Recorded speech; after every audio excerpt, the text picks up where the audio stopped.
அன்பின் பரிசுத்தமுள்ள பரலோக பிதாவே, உம்முடைய நாமங்களுக்கு கோடான கோடி நன்றி. நீர் எங்களோடு பேசும், உம்முடைய வார்த்தைகள் வெளிப்படட்டும், எங்கள் இருதயங்களில் எழுதும், அதன்படி நடக்க கிருபை அருளும். இயேசுவின் நாமத்தில் ஜெபிக்கிறோம் நல்ல பிதாவே.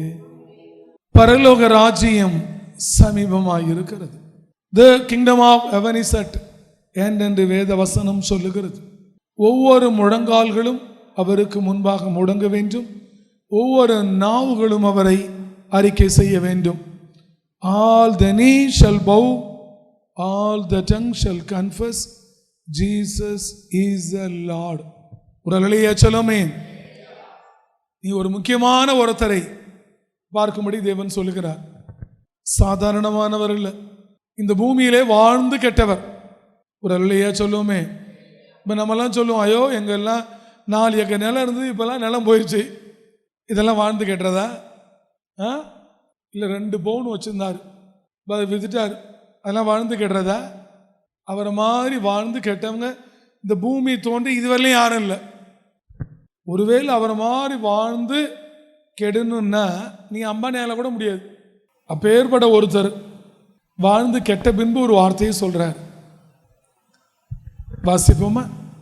பிரசங்கியின் புஸ்தகம் 8ஆம் அதிகாரம் 5வது வசனங்களை வாசிக்கலாம்.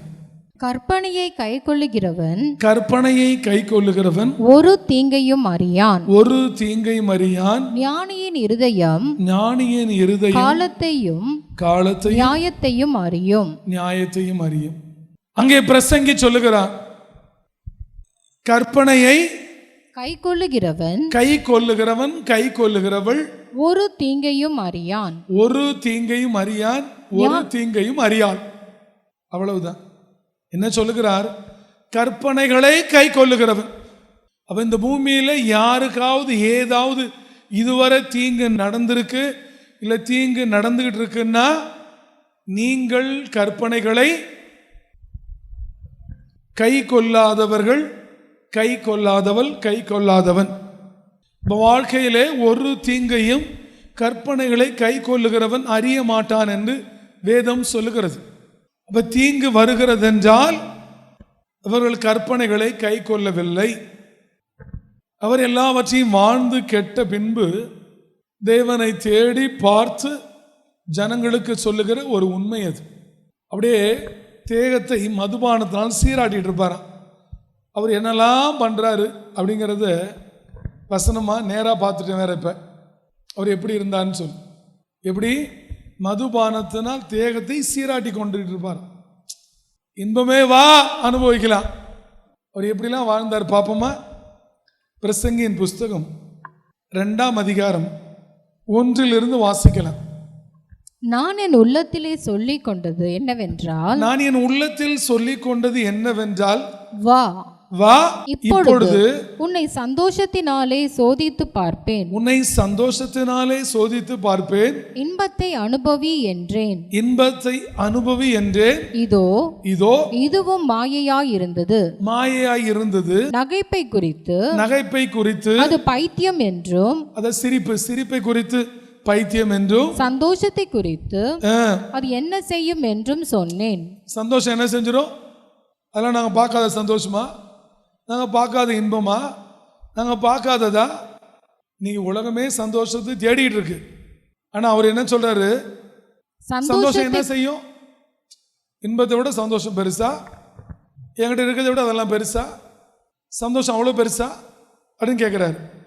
என்ன செய்யும் என்று சொன்னேன்? வானத்தின் கீழ் மனுபுத்திரர் உயிரோடு இருக்கும் நாளளவும் பெற்று அனுபவிக்கத்தக்கது இன்னதென்று அறியும் பொருட்டு. பூமியில ஒருத்தன் உயிரோடு இருந்தா எப்படிலாம் அனுபவிக்கணும்னா பிரசங்கியை கூப்பிட்டு கேட்டா அப்படியே சொல்லி கொடுத்துருவாரு. ஆனா அனுபவிக்க முடியாது.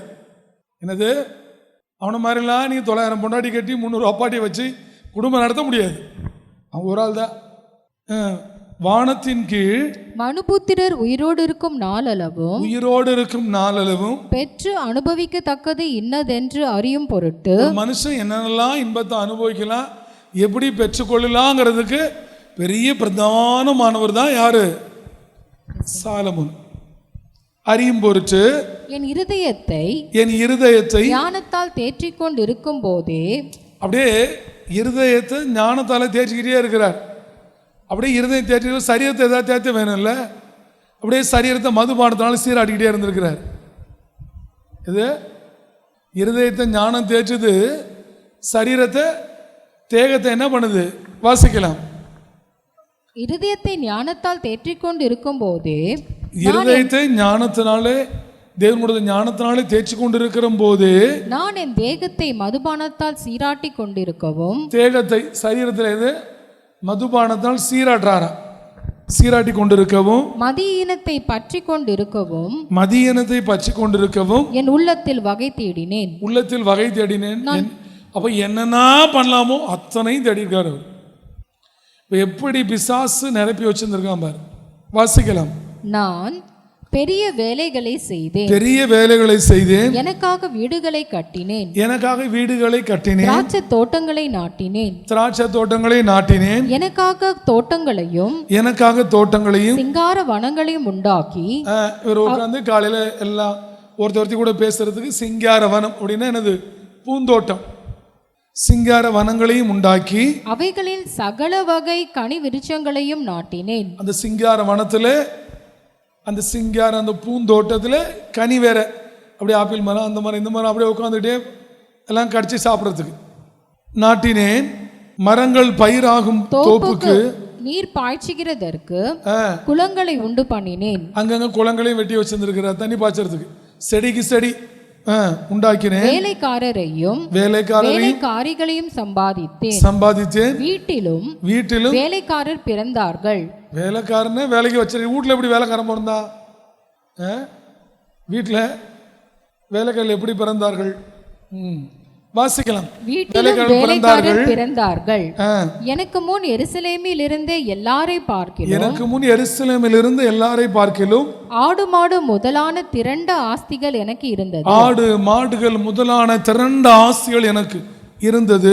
வெள்ளியையும் பொன்னையும் ராஜ சம்பத்தையும் மாகாணங்களில் உள்ள பொருள்களையும் சேகரித்தேன். சங்கீதக்காரிகளையும் ஆம்பளை பொம்பளை ரெண்டு பேரையும் பாட வச்சிருந்திருக்காரு. சங்கீதக்காரன் சங்கீதக்காரிகளையும் மனுபுத்திரருக்கு இன்பமான பலவித வாத்தியங்களையும் சம்பாதித்தேன். மனுஷனுக்கு எந்தெந்த பாட்டு போட்டா இன்பமா இருக்கும், எந்தெந்த பாட்டு போட்டா குதூகலமா இருக்கும், எந்தெந்த பாட்டை சங்கீதக்காரி பாடணும், எந்தெந்த பாட்டை சங்கீதக்காரன் பாடணும், எந்த பாட்டை ரெண்டு பேரும் சேர்ந்து பாடணும், எல்லா வேலையும் பார்த்திருக்காரு அவர். சம்பாதித்தேன். எனக்கு முன் எருசலேமில் இருந்த எல்லாரை பார்க்கிலும் நான் பெரியவனும் திரவிய சம்பனனுமானேன். என் ஞானமும் என்னோட கூட இருந்தது. தேவன் கொடுத்த ஞானமும் என்னோட கூட இருந்தது. என் கண்கள் இச்சித்தவைகளில் ஒன்றையும் நான் அவைகளுக்கு தடை பண்ணவில்லை. எதையுமே தடை பண்ணல. பொண்ணிலிருந்து பொருளிலிருந்து பொம்பளையிலிருந்து எதையுமே தடை பண்ணல. என் கண்களில் இச்சித்தவைகள் ஒன்றையும் நான் அவைகளுக்கு தடை பண்ணவில்லை. என் இருதயத்துக்கு ஒரு சந்தோஷத்தையும் நான் வேண்டாம் என்று விலக்கவில்லை. இருதயத்துக்கு ஒரு சந்தோஷம் கூட வேண்டாம். என்னென்ன சந்தோஷம் வருதோ, நகை பொன் பொருள் பவுனு குடி எல்லாம் எதையுமே வேணான்னு சொல்லல. கண்ணில் எதெல்லாம் படுதோ அதையெல்லாம் ஆண்டு அனுபவிச்சு விலக்கவில்லை. நான் செய்த முயற்சிகள் எல்லாம் என் மனம் மகிழ்ச்சி கொண்டிருந்தது. குடிக்கிறதுல ஒரு மகிழ்ச்சி, பொம்பளைங்களுக்கு சேலை வாங்கி கொடுக்கறதுல ஒரு மகிழ்ச்சி, பொம்பளைங்களை தோட்டத்தை கட்டினதுல ஒரு மகிழ்ச்சி, அங்கே குளம் வெட்டினதுல ஒரு மகிழ்ச்சி, சங்கீதக்காரனை வச்சதுல ஒரு மகிழ்ச்சி, சங்கீதக்காரி வச்சதுல ஒரு மகிழ்ச்சி, வாத்தியங்களை வச்சு இப்படி என்னென்ன வச்சாலும் எல்லாம் மனதுக்கு மகிழ்ச்சியாக இருந்தது, மகிழ்ச்சி கொண்டிருந்தது. இதுவே என் பிரயாசங்கள் எல்லாவற்றினாலும் எனக்கு வந்த பலன். இதுவே என் பிரயாசங்களினால் எல்லாவற்றினாலும் எனக்கு வந்த பலன். என் கைகள் செய்த சகல வேலைகளையும் நான் பட்ட எல்லா பிரயாசத்தையும் கண்ணோக்கி பார்த்தேன். ஒரு நாள் அவர் என்னென்ன வேலை செஞ்சாரோ, என்னென்ன பிரயாசப்படுறாரோ அதெல்லாம் திரும்ப பார்க்குறாரு. ஒரு நாள் யோசிக்கிறார், இவ்வளோ பொண்டாட்டி நமக்கு தேவைதானா, இவ்வளோ பொன் தேவைதானா, இவ்வளோ பொருள் தேவைதானா, இவ்வளோ வேலைக்காரி தேவைதானா, இப்படி மதுபானம் தேவைதானா, நம்ம கண்களில் எதெல்லாம் பார்த்தோமோ அதெல்லாம் அனுபவிக்கிறது நியாயம் தானே அப்படின்னு ஒரு நாள் அவர் பார்க்கிறார். நான் கண்ணோக்கி பார்த்தேன், இதோ எல்லா மாயையும் மனதுக்கு சஞ்சலமுமாய் இருந்தது, சூரியனுக்கு கீழே பலன் ஒன்றும் இல்லை. அன்னைக்கே சாலமோன் அந்த மாயையிலே சிக்கி கொண்டார். நீ உலகமே அந்த மாயை பின்பாய் ஓடுகிறது. இந்த மாயையில முழுவதுமாய் சிக்கி கொண்ட முதல் மனுஷன் சாலமோன். எல்லாவற்றையும் வாழ்ந்து அனுபவித்து எல்லாவற்றையும் ஒரு நாள் பார்த்து திரும்பி பார்த்துட்டு அவருக்கு தெரிந்து போய்விட்டது இவைகளெல்லாம் ஒரு மாயை என்று சொல்லி. அதில் 13 வாசிக்கலாம். இருளை பார்க்கிலும் வெளிச்சம் எவ்வளவு உத்தமமோ. சொல்லுமே, அன்னைக்கு தெரிந்து கொண்டார் வெளிச்சம் தான் நமக்கு உத்தமம் என்று சொல்லி அப்படியே கடந்து வந்து எழுதுகிறார். 8ஆம் அதிகாரம் 5வது வசனங்களை இப்போ வாசிக்கலாம். கற்பனையை கைக்கொள்ளுகிறவன் ஒரு தீங்கையும் அறியான். அப்ப தேவனோட வார்த்தை என்ன சொல்லுகிறதோ, தேவனோட கற்பனை என்ன சொல்லுகிறதோ, தேவனோட கட்டளைகள் என்ன சொல்லுகிறதோ, தேவனோட வார்த்தை என்ன சொல்லுகிறதோ, தேவனோட உபதேசம் என்ன சொல்லுகிறதோ, தேவனோட சத்தியம் என்ன சொல்லுகிறதோ, அந்த சத்தியத்தின்படி எவன் வாழுகிறானோ அவனுக்கு இந்த பூமியிலும் ஒரு தீங்கும் இல்லை. உலகலையா சொல்லுமே, தீங்குனா என்னன்னே தெரியாது. உன் வாழ்க்கையிலே, உன் குடும்பங்களிலே, உன் சரீரத்திலே, உன் பிள்ளைகளிடத்திலே தீங்கு வருகிறதென்றால், இன்னும் நீ தீங்கிலே சிக்கி கொண்டிருக்கிறாய் என்றால், நீ அவரோட கற்பனைகளை எங்கேயோ தேடாமல் எங்கேயோ விட்டு விட்டு கொண்டிருக்கிறாய். இன்னைக்கு ஒரு முடிவு செய்து கொள். கற்பனையை கைகோல். உன் பாடுகள் உன்னை விட்டு விலகும், உன் உபத்திரவங்கள் உன்னை விட்டு விலகும், உன் நிந்தைகள் உன்னை விட்டு விலகும், உன் அவமானங்கள் உன்னை விட்டு விலகும், உன் சரீரத்தில் இருக்கிற பலவீனங்கள் உன்னை விட்டு விலகும், உன் பாடுகளும் உன் கஷ்டங்களும் உன் கடன்களும் உன்னை விட்டு விலகும். இவையெல்லாம் உன்னை விட்டு விலக வேண்டுமானால் நீயும் நானும் செய்ய வேண்டிய ஒரே ஒரு பிரதானமான இந்த பூமியில வேலை கற்பனைகளை கை கொள்ளுகிறது. உடலையா சொல்லுமே, எல்லாருக்கும் அதுதான். அவன் 50 வருஷம் ஊழியம் செய்தவனாக இருந்தாலும், 50 சபை வச்சிருக்கவனா இருந்தாலும், 5 பேரை வச்சிருக்கவனா இருந்தாலும், எல்லாருக்கும் ஒரே உபதேசம் தான், ஒரே சத்தியம்தான், ஒரே இயேசு கிறிஸ்து தான், ஒரே தேவன் தான், ஒரே பரிசுத்தாவி தான், ஒரே கற்பனை தான். அப்ப நீங்க உட்கார்ந்து உங்களை எல்லாம் சிந்திக்க சொல்லுகிறார். இப்போ வாழ்க்கையில நீ பாடுகளோட, பலவீனங்களோட, உபத்திரவத்தோட, நீங்காத கடன்களோட, காரியங்களோட நீங்கள் இருப்பீர்களே, ஆனால் நீங்கள் எங்கேயோ கற்பனைகளை தவறுகிறீர்கள். ஒருவேளை நீ கற்பனைகளை கை கொள்ளுகிறவர்களாக இருந்தால் உங்களை சத்துருவாலே ஒன்றும் செய்ய முடியாது. ஒரு அலையா சொல்லுமே, ஒருவேளை அவர் விரும்பி யோபுவை சோதிக்கும்படி கொடுத்தால் போல கொடுத்தால் ஒழி உங்களெல்லாம் அவர் கொடுக்க மாட்டார். யோபுக்கு அப்புறம் இவ்வளவு பெரிய சோதிக்கும்படி பிதாவாகிய தேவன் தன் குமாரனை கொடுத்தார். யோபு விட அநேக பாடுகள் இவருக்கு அதிகம். ஆனால் அதில் கூட ஜனங்க தப்பு செய்து, ஜனங்கள் அடித்து, ஜனங்கள் காரி துப்புன போது கூட என்ன தெரியுமா சொன்னாரு? எப்படா நீ துப்பலாம் அப்படின்னு கேட்டாரு. யாரை கேட்டா நீ அடிச்ச? எவ்வளவு தும்பு இருக்கணும், நான் யாரா நான் அப்படின்னு சொன்னாரு. பிதாவை பார்த்து சொல்லுகிறார், ஐயோ இவர்கள் செய்கிறது இன்னதென்று அறியாது இருக்கிறார்கள். என்ன மனசு பார். உனக்கெல்லாம் மனசு வருமா? உன்னை ஒருத்தைய குறை சொல்லிட்டா திருப்பி 4 வார்த்தை கேட்காத வரையிலும் உன் மனசு நீல கற்பனைகளை கை கொள்ளுகிற கூட்டமா? அவரை போய் விழாவிலே குத்துகிறார்கள். கடைசி அப்போ கூட அந்த நிமிஷம் வரை இவர்களை மன்னியும் என்று சொல்லுகிறார். இவர்கள் செய்கிறது என்னதென்று அறியா. எவ்வளோ மனசு இருக்கும் பாரு. அதே போல இன்னொரு சகோதரன், நான் நேசிக்கிற ஒருத்தர், அவர் என்ன சொன்னார் பார்ப்போமா? அப்போஸ்தலர் 7:59-60 வாசிக்கலாம். அப்பொழுது கர்த்தராகிய இயேசுவே என் ஆவியை ஏற்றுக்கொள்ளும் என்று ஸ்தேவான் தொழுது கொள்ளுகையில் அவனை கல்லெறிந்தார்கள். அவன் ஜோமன் எல்லாரும் கல்லால் அடிக்கிறாங்க, ஓங்கி படார் படார் படான்னு அடிக்கிறாங்க. இப்போ உங்களெல்லாம் இப்படி நிற்க வைக்கிறப்போ உங்களை நிற்க வச்சு 10 பேர் அடிச்சா நீ என்ன சொல்லு? அட்ரா அட்ரா அடியா சொல்லுவேன். வார்த்தை பேசுறப்ப உனா தாங்க முடியல. என்ன சொல்ற பாரு, அவனோ முழங்கார் படியிட்டு ஆண்டவரே இவர்கள் மேல் இந்த பாவத்தை சுமத்தாதிரும் என்று மிகுந்த சத்தமிட்டு சொன்னான். சத்தமா சொல்றான், ஆண்டவரே இவங்க அடிக்கிறாங்க, ஆனா பாவத்தை சுமத்திராதீங்க. அதுதான் கிறிஸ்துவின் அன்பு. இந்த சொன்ன இந்த ஒரு வார்த்தை தான் அப்போஸ்தலன் பவுலை ஊழித்து கூட்டிட்டு வந்தது. தெரியுமா உங்களுக்கு? இவர் கல்லில் அடிச்சப்ப தூரத்தில் ஸ்தேவானோட துணியெல்லாம் சுருட்டி வச்சுட்டு உட்காந்து வந்தா சவுல். இந்த வார்த்தை, ஆனால் அவர் என்ன நினைச்சிருப்பார்? என் உயிர் போனாலும் பரவாயில்ல, இவங்க தெரியாம செய்யறாங்க, அடிச்சுட்டு போறாங்க. அதுதான் கிறிஸ்துவின் மனம். சீஷன்னா அப்படி இருக்கணும். என்ன எப்படி சொல்லலாம், அவங்க என்ன பண்ணலாம், எப்படி முறைச்சு பேசலாம். இயேசு கிறிஸ்துவே முறைச்சு பேசின உலகம் அது. இயேசு கிறிஸ்துக்கு அப்புறம் இந்த மாதிரி ஒரு வார்த்தையை சொன்னவர் தான் ஸ்டீஃபன். நினச்சி பாருங்க, உங்களெல்லாம் கல்லால் அடித்தா, வாயால் அடித்தாலே உங்களால் தாங்க முடியல, கல்லால் அடித்தா எப்படி தாங்குவீங்க? ஒரு கணத்தில் அடித்தா இன்னொரு கணத்தை என்ன சொன்னார்? அதெல்லாம் இந்த மாதிரி ஆளுங்களுக்கு தான் பொருந்தும், உங்களுக்கெல்லாம் இல்லை. அப்போ உங்கள் சுபாவங்கள் மாறணும். முழங்கார் படிக்கிட்டு ஆண்டவரே இவர்கள் மேல் இந்த பாவத்தை சுமத்தாதிரும் என்று மிகுந்த சத்தமிட்டு சொன்னான். இப்படி சொல்லி நித்திரை அடைந்தான். உயிர் போன போது அவங்க தெரியாம செய்யறாங்க, அவங்கள போய் எதுக்கு நம்ம குறை சொல்லிட்டு சாகணும்? அதுதான் மனசு. வாசிக்கலாம், கற்பனையை கை கொள்ளுகிறவர்கள் ஒரு தீங்கையும் அறியான். ஏன்னா நிறைய தீங்கு வந்தது பிரசங்கியோட வாழ்க்கையில், சாலமனோட வாழ்க்கையில். அப்பெல்லாம் ஒரு தேடிய ஞானத்தெல்லாம் வச்சு ஆராய்ந்து பார்த்து தேவனிடத்தில் ஒப்புரவாகி அவர் கண்டுபிடிச்சது, அவரோட கற்பனைகளை கை கொள்ளுகிறவனுக்கு ஒரு தீங்கும் வராது.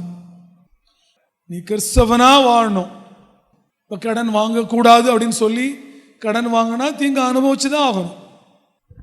அதெல்லாம் அவர்கிட்ட கேள்விக்கே இடம் இல்லை. அப்படி என்னென்ன அவரோட கற்பனைகள் சொல்லுதோ அதை நாம் கை கொண்டால் ஒரு தீங்கு இல்லாமல் பூமியில் இருப்போம். எதுக்காக சொல்லவன்? கற்பனைகளை கை கொள்ளுகிறவனா இருந்தால் உன்னை சத்துரு தொட முடியாது. ஒருவேளை நீ யோபுவை போல இருந்தால் அவர் பர்மிஷன் கொடுத்தாலோடைய உனக்கு ஒரு தீங்கும் வராது. உன் சரீரத்தில் பலவீனமா, உன் குடும்பத்தில் பாடுகளா, பிரச்சனைகளா, தீங்காத உபத்திரவமா, நேரே போய் முழங்கால் படியிட்டு வேதத்தை உட்கார்ந்து பார்த்து, இல்லை ஏதேனும் தேவனே நான் உங்களுடைய கற்பனைகளில் கை கொள்ளாம இருக்கேனா, செய்யாம இருக்கேனா, என்னை செய்யும்படி வைங்க, எனக்கு தீங்கு வேண்டான்னு சொல்லிடுங்க, தேவன் உங்களை தீங்கிலிருந்து விடுவிப்பார். இவ்வளவுதான். நீ உயிரோட வாடுறதுக்கும் கற்பனை தான். இந்த கற்பனை எப்படிப்பட்டது? வேதம் சொல்லுகிறது இந்த கற்பனை உண்மையா? என்னது இது? உண்மை. நான் சொல்லுகிற உபதேசம் உண்மை. யார் நீங்கள் ஒப்பு கொடுக்கிறீர்களோ நீங்கள் இந்த பூமியில இந்த நாளிலிருந்து தீங்கு அனுபவிக்காமல் இருப்பது உண்மை. உண்மையை சொல்லுகிறேன். உடலையே சொல்லுமே. அன்னை தாவீதும் அதுதான் சொல்லுகிறார். வாசிப்போமா? சங்கீதம் 119 86 வாசிக்கல. உம்முடைய கற்பனைகள் எல்லாம் உண்மையா இருக்கிறது. ஏன் இந்த உண்மையை நீங்க பிடிக்க மாட்டேங்கிறீங்க? அதுல என்ன கஷ்டம்? பொறுமையா இரு அப்படின்னு ஒரு கற்பனை சொல்லுங்க, பொறுமையா இருக்க வேண்டியதானே. அதுல என்ன கஷ்டம் உங்களுக்கு? இந்த கற்பனை உண்மை. நீ இனி வாடுகிற காலங்களிலே அங்க தேடி இங்க தேடி, அவனை தேடி இவனை தேடி, அவளை தேடி இவளை தேடி, மெய்ப்பனை தேடி, சுவிசேஷனை தேடி, ஊழியக்காரனை தேடி ஓடுறதை விட நீ கற்பனைகளை தேடி ஓடுவாயானால் அது உண்மை என்பதையும் அது உன்னை காப்பாற்றும் என்பதையும் நீ அறிந்து கொள்ளுவாய். உண்மையாயிருந்தால் தீங்கு வராது, கஷ்டம் வராது. தீங்கு எங்கேருந்து வரும் தெரியுமா? எங்கேருந்து வரும் தீங்கு? தீங்கு எங்கேருந்து வரும்? யோபு 5:6 வாசிக்கலாம். தீங்கு புழுதியிலிருந்து உண்டாகிறதும் இல்லை, வருத்தம் மண்ணிலிருந்து முளைக்கிறதும் இல்லை. அப்படியான இந்த தீங்கு எங்கே இருந்து வந்தது? இந்த தீங்கு வானத்திலிருந்து தள்ளப்பட்டு சர்ப்பமாய் சாத்தானாய் விழுந்ததுதான் இந்த தீங்கு. ஒரு அல்லேலூயா சொல்லுவோமே. இந்த தீங்கு உங்களை தொடாமல் இருக்க வேண்டுமானால், இந்த தீங்கு மருத்துவமும் ஏதேனில் வந்து விழுந்தது. ஏதேனிலிருந்து ஆரம்பித்தது இந்த தீங்கு மருத்துவம். அது அவன் கொண்டு வந்து சர்ப்பம் போட்டது. அப்போ நீ கற்பனையின்படி நடக்கலைங்கிறப்ப அவன் தீங்கை கொண்டு வந்து போட்டு விடுகிறான். அதுக்கு நம்மெல்லாம் அந்த தீங்கிலிருந்து ஜெயிக்க தேடுற ஒரே வழி கற்பனை அல்ல, கற்பனை. 2 கற்பனை இருக்கு. ஒன்று தேவன் சொல்றது, ஒன்று இமேஜினேஷன். இருதய நோயா உடனே சரியாயிடும். பெரிய போர்டெல்லாம் இந்த பக்கம் இந்த பக்கம் போகிறவெல்லாம் பார்த்து போயிடுவோம். உடல் வலியா ஒரே நிமிடத்தில் சுகம், ஓடிடுவோம். ஒரு நொடியில் கடன், ஓடிடுவோம். விளம்பரம்லாம் பார்த்தோம். அதுதான் தீங்கு.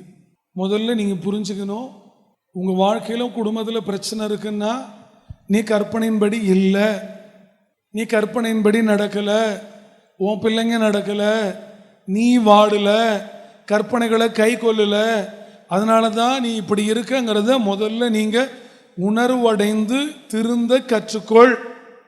எங்கேயோ தவறுனதுனால தான் நீ பாடம் அனுபவிக்கிறாய். ஆதாம் ஏவாளை குறித்து இன்று வரை பேசுகிறது என்றால் அவர்கள் அங்கே தீங்குக்கு இடம் கொடுத்ததுனால தான், வருத்தத்துக்கு இடம் கொடுத்ததுனால தான். நயவஞ்சகமாய் பண்ணினாலும் அங்கேருந்து ஆரம்பித்து விட்டது. இந்த கற்பனை எப்படிப்பட்டது? உண்மையாக இருக்கிறது. இந்த உண்மையான கற்பனையை நீ உன் இருதயத்தில் வைத்துக்கோ. சகோதரி, சகோதரன், சபையில் மாமன், மச்சான் கற்பனையா சொல்லுகிறான், இல்லாததை இருக்கிறதா அதை நல்லா காது கொடுத்து கேட்குறீங்க. ஆனால் தேவனோட கற்பனை உண்மை உள்ளது. உண்மை உள்ளதை தூரமாக வைக்கிறீர்கள், பொய்யை நெருக்கமாக வைக்கிறீர்கள். என்ன நியாயம் இது? உண்மையை உறக்க சொல்லு அப்படின்னா நம்ம உறக்க சொன்னாலும் பக்கத்தில் வச்சுக்க மாட்டேங்கிறீங்க. பொய்யையும் மாயையும் அருகே வைத்துக் கொள்ளுகிறீர்கள். திரும்ப வாசிக்கலாம். உம்முடைய கற்பனைகள் எல்லாம் உண்மையா இருக்கிறது. உண்மையா இருக்கு. இந்த உண்மையை பிடிச்சுக்குங்க, நீங்க இந்த பூமியில தீங்கு இல்லாம வாழ்வீங்க. இந்த கற்பனையோட அளவு தெரியுமா? சைஸ், மெஷர்மெண்ட் எல்லாம் நினச்சிட்டு இருக்காங்க. இந்த வேதத்தில் இருக்கு, இந்த பேப்பரில் இருக்கு, ஒரு அடி இப்படியே ஒரு 1/2 அடிக்கு சைஸில் இருக்கு. இதோட அளவு தெரியுமா? இதோட விஸ்தாரம் எவ்வளோ பெருசு தெரியுமா? இதோட சைஸ் எவ்வளோ பெருசு தெரியுமா? கற்பனைகளை கை கொள்ளுகிறவன் தீங்கு அடையான்ங்கிற இந்த சின்ன வார்த்தை நமக்கு சின்னதாக தெரியும். அது எவ்வளோ பெருசு தெரியுமா? அதோட கற்பனைகள் எவ்வளோ பெருசு தெரியுமா? அதோட அளவு கண்டே பிடிக்க முடியல ராஜாவாலே. அதே 119:96 வாசிக்கலாம். சகல சம்பூரணத்திற்கும், சகல சம்பூரணம் என்னது? வானம் ஒரு சம்பூரணம். என்னது? வானம் ஒரு சம்பூரணம், பூமி ஒரு சம்பூரணம். வானத்துக்கு அளவு இருக்கு, பூமிக்கு அளவு இருக்கு. அந்த விஸ்தாரத்தை தேவன் கணக்கெடுத்து வச்சிருக்கிறாரு. அளவே இல்லாத மிகப்பெரிய விஸ்தாரமானது, பூமியை விட சூரியனை விட இருக்கிற எல்லாவற்றை விட பெருசு தேவனோட கற்பனை. அதை நம்ம சாதாரண வச்சுக்கிறோம். ஒன்றும் இல்லாத பெருசாக தூக்கி சுத்துறோம். ஒன்றுமில்லாத இந்த உலகமும் உலகத்தில் உள்ள இச்சைகளும் பாவங்களும் அசுத்தத்தை தலையில் பெருசாக வச்சுட்டு இருக்கீங்க. ஆனால் அவரோட கற்பனைகள் உங்களுக்கு சின்னதாக இருக்கு. வாசிக்கலாம். சகல சம்பூரணத்திற்கும் எல்லையை கண்டேன். சகல சம்பூரணத்திற்கும் எல்லை உண்டு. பூமிக்கு எல்லை உண்டு, வானத்திற்கு எல்லை உண்டு, சூரியனுக்கு எல்லை உண்டு, சந்திரனுக்கு எல்லை உண்டு. எல்லாத்துக்கும் எல்லை உண்டு, எல்லாத்துக்கும் பவுண்டரி இருக்கு, எல்லாத்துக்கும் அளவு இருக்கு, எல்லாத்தும் அவர் கையில் இருக்கு. அளவே இல்லாத, சம்பூரணத்திற்கு அளவே இல்லாத பெரிய விஸ்தாரமானது எதுன்னா இந்த உண்மையான இருக்கிற தேவனோட கற்பனை என்கிற இந்த வார்த்தை தான். ஒரு அலையே சொல்லுவோமே. ஆனால் இதை நம்ம அவசரத்தை யூஸ் பண்ணிக்கிறோம். கை வலிச்சா, கால் வலிச்சா, முடியலன்னா யூஸ் பண்ணுவோம் அந்த வார்த்தையை. முடிஞ்ச வரையும் டாக்டரை யூஸ் பண்ணுவோம், முடிஞ்ச வரையும் சொந்தக்காரனை யூஸ் பண்ணுவோம், பஞ்சாயத்து வழக்குக்கு சொந்தக்காரனை கோர்ட்டை யூஸ் பண்ணுவோம், நோய் நொடிக்கு ஆஸ்பத்திரி யூஸ் பண்ணுவோம். இப்படி எல்லாத்தையும் யூஸ் பண்ணிட்டு கடைசியாக எதுவுமே முடியலன்னா அது ஒரு எனக்கு அப்படி வருவோம். இதை விட பெருசா தேவனோட கற்பனைகளை விட இந்த பூமியில் இருக்கிற கோர்ட்டு நியாயஸ்தலங்கள் பெருசா? நியாயஸ்தலங்களில் அநியாயத்தை கண்டேன் என்று பிரசங்கி சொல்லுகிறார். இல்லை, அவரோட கற்பனைகளை விட்டு ஒன்றுமில்லாததிலிருந்து மனுஷனை மண்ணிலிருந்து உருவாக்கின அந்த கிரியேட்டரை விட டாக்டர் பெருசா? இல்லை அவரிடத்துல இருந்த ஆசீர்வாதங்கள், செல்வம், இதை விட இந்த பூமியில் இருக்கிற செல்வம் பெருசா? இல்லை. எதை முக்கியமாக வைக்கணுமோ அதை வைக்க மாட்டேங்கிறீங்க. எதை அற்பமாக இருக்கிறதோ அதை தலையில் தூக்கி வச்சுக்கிற. ஆனால் எதை தலையில் தூக்கி வச்சுட்டு சுற்றணுமோ அதை நீங்கள் அற்பமாக என்றீங்க. இனியாவது கற்பனைகளை விட்டுடாம இந்த பூமியில சுகமா வாழ கத்துக்குங்க. நீங்க நல்லா இருக்கிறதுக்கு தான் உபதேசம். நீங்க பாடுபடக்கூடாது என்பதற்கு தான் தேவனோட வார்த்தை. நீங்க நிந்திக்கப்படக்கூடாது என்பதற்கு தேவனோட வார்த்தை. உங்க வாழ்க்கையில குடும்பத்திலே தீங்கு வரக்கூடாது என்பதற்காக வார்த்தை. வாசிக்கலாம். சகல சம்பூரணத்திற்கும் எல்லையை கண்டேன். சகல சம்பூரணத்திற்கும் எல்லையை கண்டேன். உம்முடைய கற்பனையோ மகா விஸ்தாரம். அளவே இல்லை. அவ்வளோ மகிமையான வல்லமை நிறைந்த அந்த வார்த்தை அடங்கியதுதான் இந்த வேதம் என்கிறதும் இதில் இருக்கிற தேவனோட கற்பனைகள். இப்போ எது உண்மையோ அதை தேட மாட்டேங்கிறோம். எது விஸ்தாரமோ அதை தேட மாட்டேங்கிறோம். எது தீங்கு வராதோ அதை தேட மாட்டேங்கிறோம். மீதி எல்லாத்தையும் தேடுறோம். சொல்லுங்க, இது என்ன நியாயம்? என் ஜனமே, இதில் இருக்கிற ஒவ்வொரு தேவனோட வார்த்தைகளும் உயிர், ஜீவன். நீங்கள் எல்லாம் உங்கள் வாழ்க்கையும் உங்கள் ஜீவியங்களை மாற்றிக்கொள்ளணும். ஊழியக்காரனுக்காக மாற்றக்கூடாது, உன்னதமானவருக்காக நீங்கள் மாற்றணும். ஓடணும், தேடணும், ஆராயணும். ஏன் இது நடந்தது, ஏன் இது நடந்தது, ஏன் இது நடந்தது, எந்த கற்பனைகளை நம்ம மீறிட்டோம், எந்த கட்டளைகளை மீறிட்டோம், என்ன பெறணும், எந்த வார்த்தையின்படி நடக்கலை, எங்கே தப்பாச்சு, என்ன கற்பனை தப்பாச்சு, இது நடக்கக்கூடாது, ஏன் நடந்தது, ஏன் நடந்தது, ஏன் நடந்தது அப்படின்னு அவரை தேடணும். ஊழியக்காரன் ஜெபம் பண்ணுறது ஒன்றும் சரியில்லை. அவன் சரியாக ஜெபம் பண்ண மாட்டான். இந்த பூமியில சரியாக செய்கிறவர் ஒரே ஒருத்தர் இயேசு கிறிஸ்து மட்டும்தான். இல்லை வர ஊழியக்காரன் சரியில்லை. ஊழியக்காரன் ஜெபத்தில் வல்லமில்லை. நீ கற்பனைகளை தேடணும். அங்கேருந்து உன்னை உயர தூக்கிட்டு போய் வைப்பார். உடலையே சொல்லுவோமே, முதல்ல நீங்கள் தெரிஞ்சுக்கணும், ஏதோ உன் வாழ்க்கையில் குடும்பத்தில் தீங்கு உன் சரீரத்தில் வருதுன்னா ஏதோ நீ கற்பனைகளில் தவறி இருக்கிறாய். நம்பர் 1. நம்பர் 2, நீங்கள் இந்த கற்பனை உண்மைங்கிறது உன் இருதயத்தில் எழுதி வைத்துக்கொள். 3வது, எல்லாத்துக்கும் அளவு உண்டு. ஆனால் இந்த தேவனோட கற்பனைகளுக்கு மாத்திரம் சம்பூரணமும் எல்லையும் இல்லை, மகா விஸ்தாரமானது. தேவன் சொல்லுகிறார், யாரு கற்பனைகளை கை கொள்ளுகிறார்களோ அவங்களோட வாழ்க்கையில் குடும்பத்தில் வெக்கம் வராதான். என்ன வராது? இப்போ வெக்கம் வருதுன்னா என்ன? கற்பனைகளை கை கொள்ளாததுனால என்ன வராது? வெட்கம் வராதான்.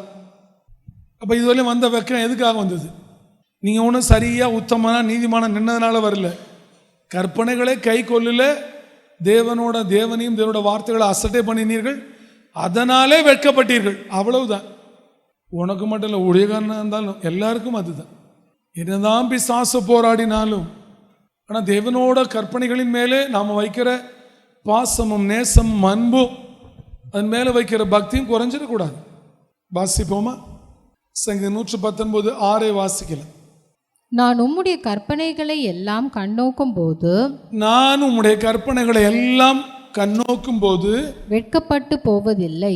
வெட்கப்பட்டு எப்பெல்லாம் அந்த கற்பனையை கண்ணு நோக்குச்சோ அப்ப வெக்கம் வராது.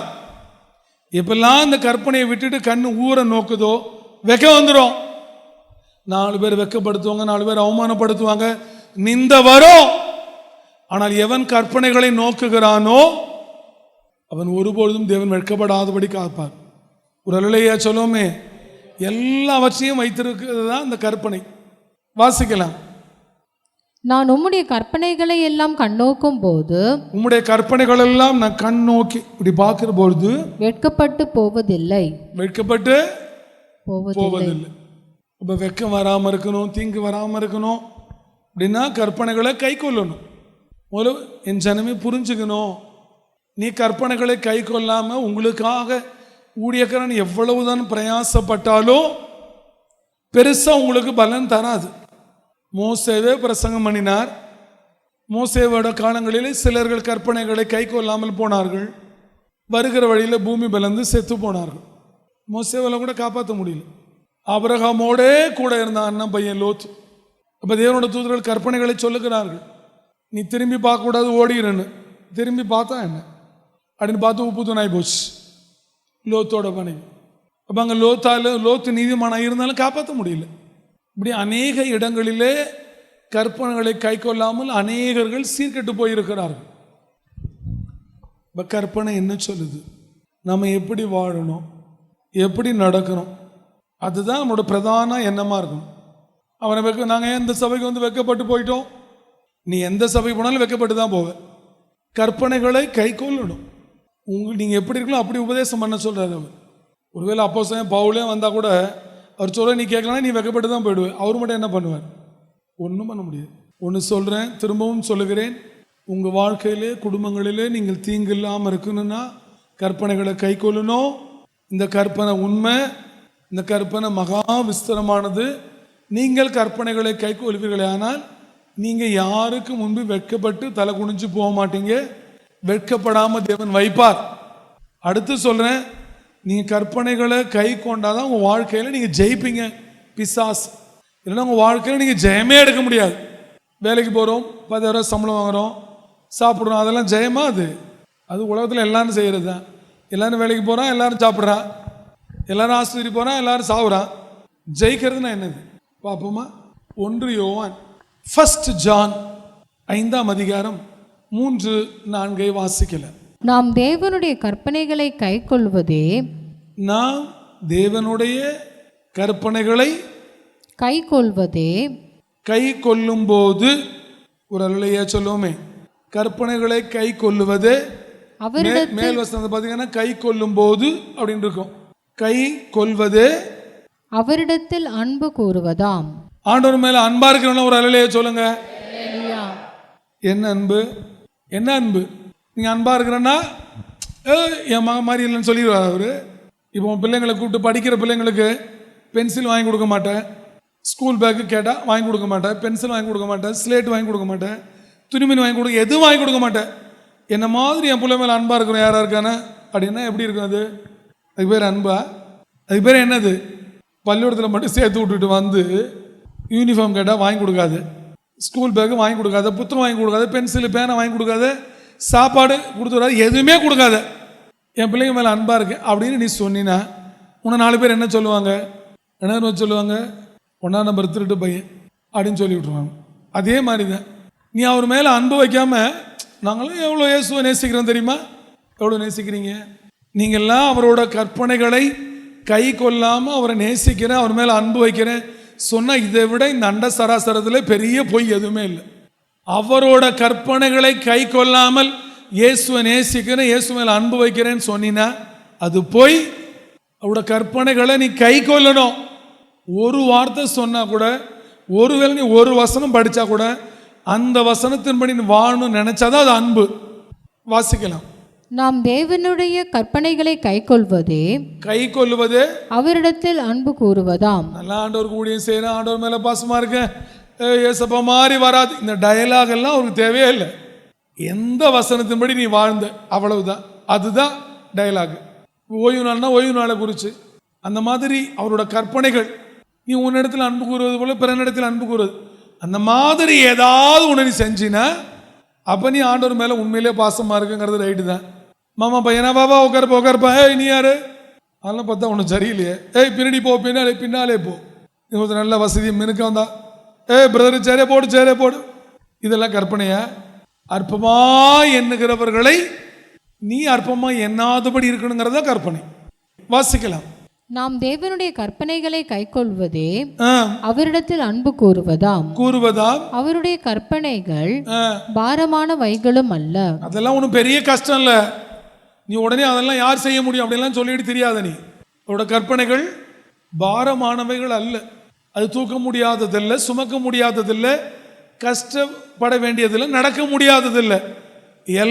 எல்லா தாசர்களும் அவங்க காலத்தில் கற்பனைகளை கை கொண்டு நடந்திருக்காங்க. அதனால நீங்க மட்டும் வானத்திலிருந்து குதிச்சவங்க மாதிரி இதெல்லாம் நம்ம செய்ய முடியுமா? வாச உலகத்தோடு இருக்கு, விட்டுற. நீ வாசிப்போம். நாம் தேவனுடைய கற்பனைகளை கை கொள்வதே, அவரிடத்தில் அன்பு கூறுவதாம். அவருடைய கற்பனைகள் பாரமானவைகளும் அல்ல. பாரமானவைகளும் அல்ல.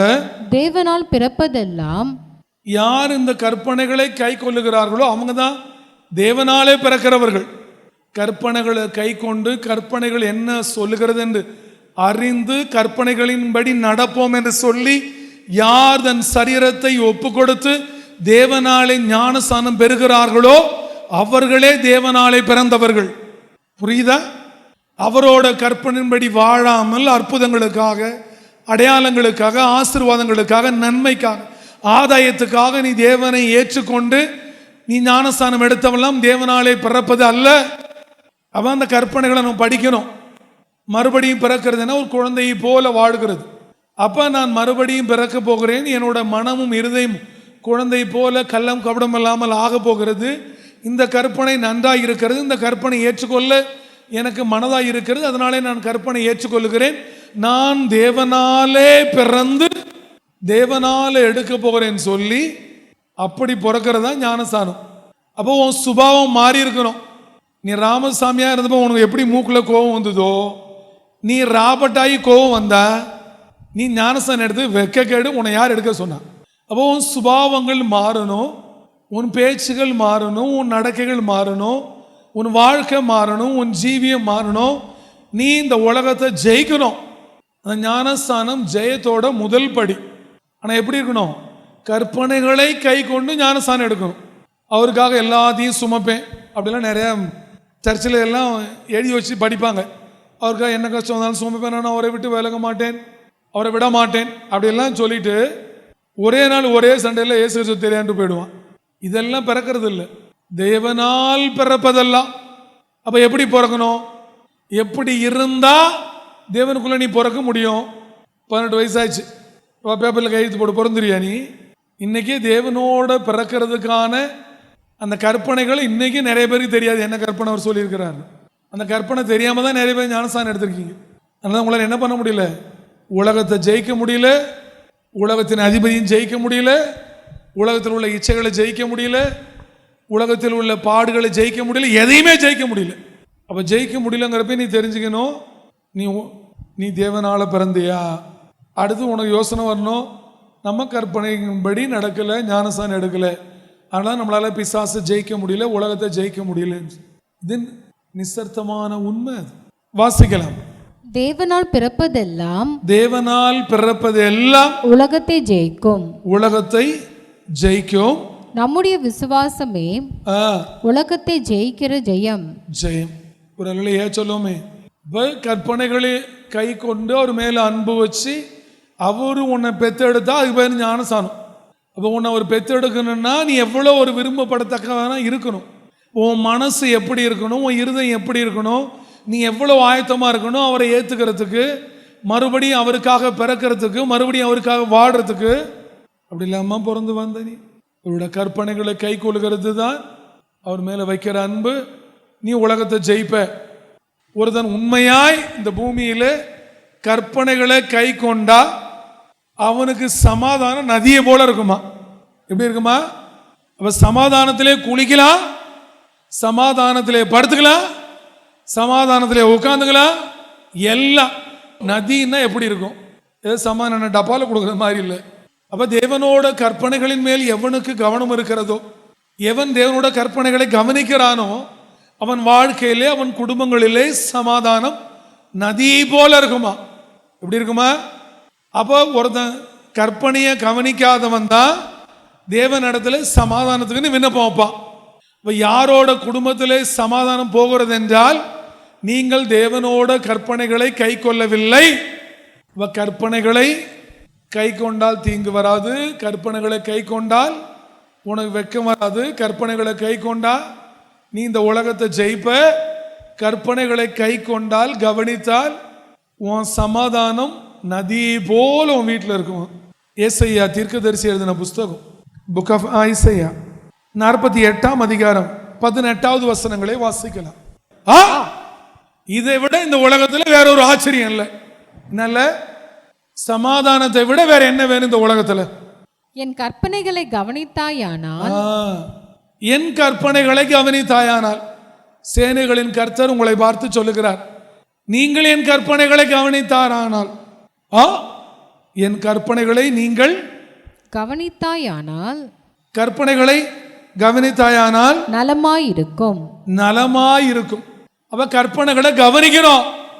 கற்பனை என்ன சொல்லுது? எதற்கு வேதத்துல கற்பனை? கற்பனை கவனித்தாயானால் நலமாயிருக்கும். அப்பொழுது எப்ப கவனிக்கிறியா அப்பொழுது. உன் வாழ்க்கையில சமாதானம் இல்லைன்னா அப்ப நீ தேட வேண்டியது ஒன்றே ஒன்று, தேவனோட கற்பனை என்கிற வார்த்தை. கற்பனை தேடுவாயானால் அப்பொழுதே சமாதானம் வந்துடும்.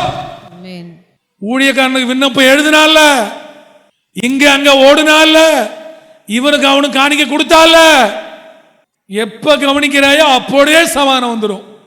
அப்பொழுது உன் சமாதானம் நதியை போலும். உன் சமாதானம் நதியை போல கட கட கட கடன்னு தேவனிடத்திலிருந்து ஓடி வந்துடும். நதியில குளிக்கலாம். வாசிப்போம். உன் சமாதானம் நதியை போலும். உன் சமாதானம் நதியை போலும். உன் நீதி சமுத்திரத்தின் அலைகளை போலும் இருக்கும். இருக்கும். உடலையே சொல்லுமே. அல்லேலூயா. உன் நீதி. அப்ப தேவன் அந்த நீதியை பார்ப்பார். ஐயோ, கற்பனைகளை கை கொள்ளுகிறாளே, நான் எப்படி சமாதானத்தை கொடுக்காம இருப்பேன்? அவரே வந்துடுவார். கூப்பிடலாமா? நீங்க இனி கற்பனைகளை கை கொள்ளுவேன்னு ஒப்புக்கூட. இப்ப நான் அவரை கூப்பிடுறேன், அவரும் வருவார், அவருடைய நதியும் வந்துவிடும். நீ கற்பனைகளை கை கொண்டானால் தீங்கு வருவதில்லை. இந்த கற்பனை உண்மை. இந்த கற்பனை எல்லா சம்பூரணங்களை விட மகா விஸ்தரமானது. இந்த கற்பனை நீ கை கொள்வாயானால் உன் வாழ்க்கையில உனக்கு வெட்கம் வராது. நீ கற்பனைகளை கை கொள்ளுகிற பொழுது ஜெயம் பெறுவாய். நீ கற்பனைகளை கை கொள்ளுகிற பொழுது உன் சமாதானம் நதியை போல உன்னிடத்தில் வரும். உரலையா சொல்லுவோமே. என் ஜனமே, நீ அவரை பிடித்துக்கொள். நீ இந்த பூமியிலே சுகித்து வாழ, சந்தோஷமாய் வாழ, மகிழ்ச்சியாய் இருக்க, உன் குடும்பம், உன் பிள்ளைகள், உன் பிரயாசங்களிலே தீங்கு இல்லாமல் இருக்க, நீ இந்த உலகத்தை ஜெயிக்க, சாத்தானை ஜெயிக்க, சமாதானம் என்கிற நதியிலே குளிக்க ஒரே வழி கற்பனைகளை கை கொள்வதுதான். கண்களை மூடி கைகளை உயர்த்துவோம். நீங்க உங்க இருதயத்தில் நீங்க எழுதணும், தீங்கு வருதுன்னா, வெட்கம் வருதுன்னா, வாழ்க்கையில தோல்வி வருதுன்னா, சமாதான குறைச்சல் வருதுன்னா, சமாதானம் இல்லாம போகுதுன்னா, நாம அவரோட கற்பனைகளை கை கொள்ளல, ஏதோ தேவனோட வார்த்தைக்கு மீறி மீறி நடக்கிறோம். இதெல்லாம் நமக்கு மாறி மாறி வருதுன்னு முடிவு பண்ணிக்கணும். கண்களை மூடி கைகளை உயர்த்துவோம். சமாதானக்காரர் இறங்கி வரச்சு, சர்வ வல்லவர் இறங்கி வரச்சு. ஆண்டவரே, என் ஜனங்கள் உங்களுடைய கற்பனைகளை கவனிக்கிறவர்களா வைத்தருளும். ஆண்டவரே, உலகத்தையும் அசுத்தத்தையும் அந்தகாரத்தையும் கவனிக்காமல் எனப்பன் இயேசுவின் கற்பனைகளை கவனிக்கிறவர்களா வைத்தருளும். அன்பின் பரிசுத்தமுள்ள பரலோக பிதா, கற்பனைகளை கை கொள்ளுகிறவன் ஒரு தீங்கையும் அடையான் என்று உம்முடைய வார்த்தை சொல்லுகிறது. நேற்று வரை என் ஜனங்களை எப்படியோ ஆண்டவரே, இன்றையிலிருந்து அடியானும் என் ஜனங்களும் உம்முடைய கற்பனைகளை கை கொள்ளுகிறவர்களாயும் ஒரு தீங்கும் இந்த பூமியில் அடையாதவர்களாயும் எங்களை வைத்தருளும். உம்முடைய உண்மையான கற்பனை, உம்முடைய மகாவிஸ்தரமான கற்பனை எங்களுக்கு சொந்தமாகட்டும். ஆண்டவரே, இன்னையிலிருந்து நாங்கள் கற்பனைகளை கை கொள்ள போகிறோம். இனி நாங்கள் வெட்கப்பட்டு போவதில்லை. நாங்கள் கற்பனைகளை கை கொள்ள போகிறோம். நாங்கள் உலகத்தை ஜெயிப்போம். நாங்கள் கற்பனைகளை கவனிக்க போகிறோம். நாங்கள் இழந்து போன சமாதானம், சந்தோஷம் இன்றைக்கு நதியை போல என் மேலும், என் குடும்பத்தின் மேலும், ஊழியத்தின் மேலும் இறங்கி வருவதாக. Fill your peace, Lord. Fill your joy. இனி நாங்கள் கற்பனைகளை கவனிக்கிறவர்களாய் எங்களை வைத்தருளும். இயேசுவின் நாமத்தில் ஜெபிக்கிறோம். ஜெபங்களும் ஆசீர்வதியும் நல்ல பிதாவே. ஆமென்.